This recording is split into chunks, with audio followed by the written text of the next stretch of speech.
And I'm interested in your future programs supporting small and medium businesses in Belarus. Okay. What are your plans, and in which spheres you are going to invest, and what spheres you think to be the most perspective for our country? In SME specifically? Yeah. Okay. All right. So Belarus needs more SMEs. There's a good number of SMEs, but the country could and should have more. And because SMEs create a lot of employment, not necessarily when you create the SME, but when the SME grows. An SME that becomes a corporate is where the jobs are created, is where the competitiveness is achieved. Mm-hmm. And if you take an example of an EBRD client like Mark Formel, for example, which is a well-known company manufacturing garments, we're quite happy to support them. And I hope that soon it's not going to be an SME anymore, because it will become a large corporate. Mm-hmm. And similarly, in that sort of industry, we should expect to see investment. We have programs to help these sort of companies emerge. So to support them first with advice, so that they become more professional, they adopt better standards in terms of financing, in terms of preparing forecasts, in terms also of health and safety for their workers, that they adopt the product standards that enable them to export, both into the Eurasian Economic Union, but also into the EU, if that is possible, so that then they become able to attract funding from us, both in terms of debt and in equity. So we have these advisory programs that are financed together with the EU, and we were discussing that today in Brussels with the Commission. This is a common success that we intend to build upon. And I think light manufacturing should be an opportunity. Technology also should be an opportunity, as well as I'd like to see more done, frankly, in the field of agribusiness and agriculture. Mm-hmm.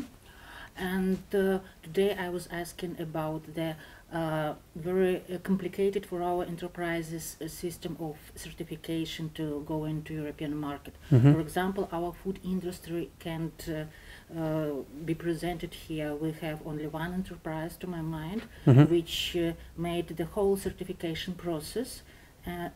It is a milk company, but they just selling here a few products. Mm-hmm. So we have some barriers. We need to have trade with European Union, but there are barriers, the tax customs barriers, and also certification. So the enterprises are not interested to undergo those procedures, so they're trading with Russia. Mm-hmm.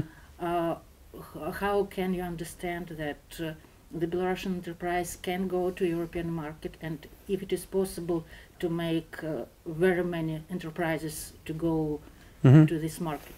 You know, I think agriculture is probably, food and agriculture is the most difficult mm-hmm. part, because there's standards, and also it's not just a question of standards. You mentioned customs, but there's also marketing barriers.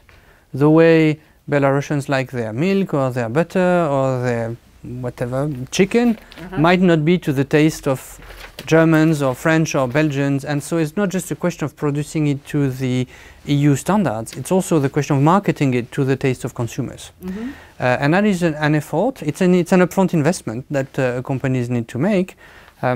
We have in other countries that have signed on to the CFTA products that help companies make that investment. And I think if in the future, I understand that Belarus is discussing a sort of partnership with the European Union, mm-hmm. I think that would provide a good framework for us to step into this space and start supporting Belarusian companies that want to be the pioneers of the European market.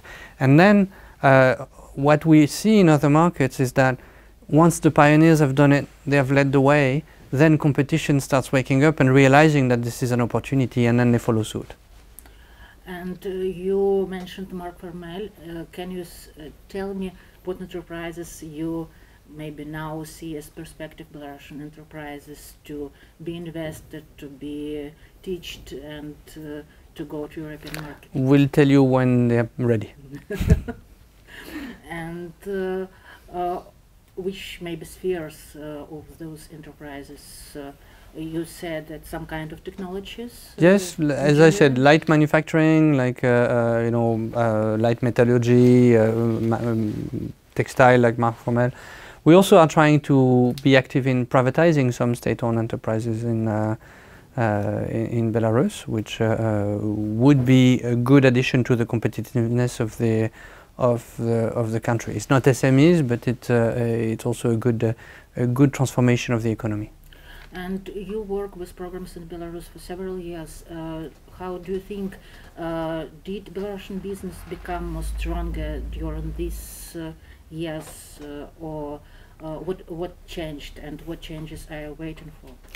I think there's been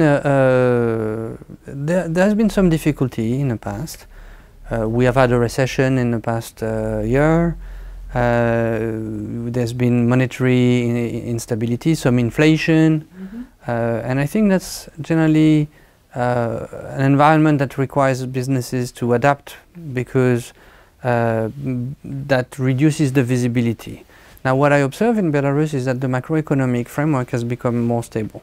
Monetary mass is more stable, inflation is coming down, and so that provides a much better framework for companies to be able to expand. And from that standpoint, I think that should help Belarusian companies be stronger going forward. And if speaking not about framework but about the business, did it become more professional, more complicated, or it's the same level as several years ago? I think it's a company by company question. I think the ones we've seen and the ones we've liked and are investing in have become more professional as they go along. It's part of the work we do with them. We encourage them to do it. We select some that want to do it as well.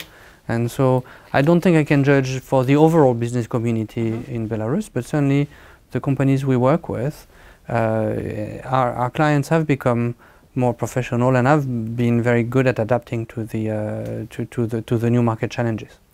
And the last question from me: would you prefer just to help businesses to make themselves more professional, or the money support is more important? How do you think? I think both go together, especially for SMEs. There is a need for a minimum level of, for example, financial knowledge, ability to provide forecasts, for example, before you can get funding, either from us or from other banks, for investments. But then, once you have the proper processes, once you have the proper strategy, if you don't have the money, you cannot implement it. So, of course, these two things go together. Thank you very much. Thank you. Yeah.